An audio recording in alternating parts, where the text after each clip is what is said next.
we see ourselves as a band that has become like an ambassador for a lot of really important causes, and I think music is obviously the most important thing to us. And anytime that we can associate ourselves with a cause that helps people, we're on board to do so. So today, I feel like today we're at the end of a tour. We're all tired, but there's like purpose to us playing today, and that always feels really good.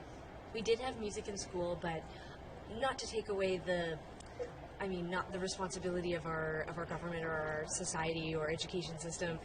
Our parents were also incredibly active in getting us into, or proactive in getting us into outside school activities that were related to music. So we were in bands, we took piano lessons, and that just really complemented what was also happening in school.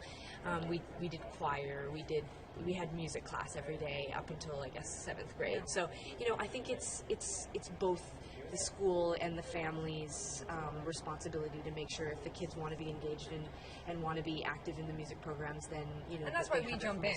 Like that's why we love to do we've done over the years lots of work with organizations to help raise money for kids who come from single parent families or low income families and don't have the access to piano lessons. Thankfully, for whatever reason, our family prioritized piano lessons on the list of things they would spend their money on. So, but it is important, and Sarah and I were lucky because we weren't traditional scholarly kids, but we were engaged when we were social, and so music was a great class for us because I think it helped us kind of create structure in our life. So yeah, we obviously have a lot of concerns about certain communities or certain, I guess, hot topic political issues, so we try to make sure that we're obviously well educated about what we want to support and ally with, and within reason. You just can't lend yourself to everything, and we have to be very careful about who we support. And we tend to lean on young youth stuff, youth stuff and LGBTQ stuff because that's what we know. We're gay, and so it's easier for us to be able to sort of vet and understand the cause and what's going to be seen as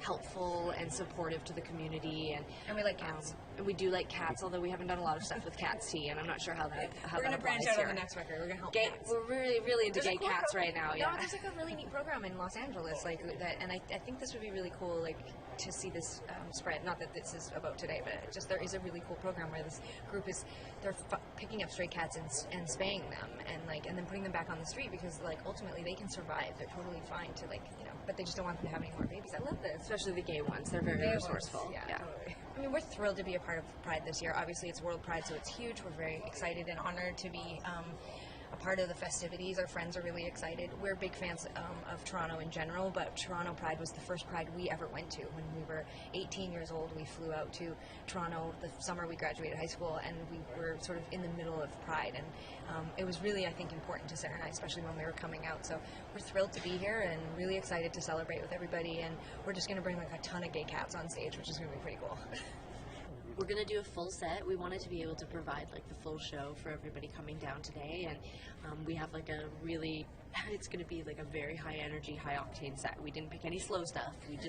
We're hitting them with all the big pop songs, and it's a beautiful sunny day, so we just want everybody to have fun, dance, and enjoy a quick Tegan and Sara set outside under the beautiful Toronto sun. I think our plan is to continue to tour out throughout this year and then take a lot of next year off to write and record. So, people are still going to be waiting for music probably till 2016, but we have a lot of collaborations in our back pocket, stuff that's going to be coming out over this year and next year. So they're still going to be getting a lot of Tegan and Sara, just not a whole new record yet. I think what's really interesting about our band is that although we've had probably our most successful 2 years in our career, we're very ready for it. Our trajectory has been slow and steady, and each record there's a deliberate and strategic move up, shift upward. We've always taken on what we're able to take on, and I think we're ready for this kind of success right now and visibility in the mainstream, radio play, that type of thing. So it's been fun for us, and it's not overwhelming. I don't think that we've had that sort of that response that a lot of people who have sort of unexpected success have, which can be you're inundated with a lot of requests and promotion, and your life kind of changes. I think we've sort of moved in slow enough and small enough increments that this feels very natural to us right now. I definitely feel like at different points of our career, it was sometimes it felt like the focus was so much on that we felt like it was overshadowing the music. I don't think that it's like that anymore. I think our music is definitely at the top of the pile, and that's what people are mainly focused on.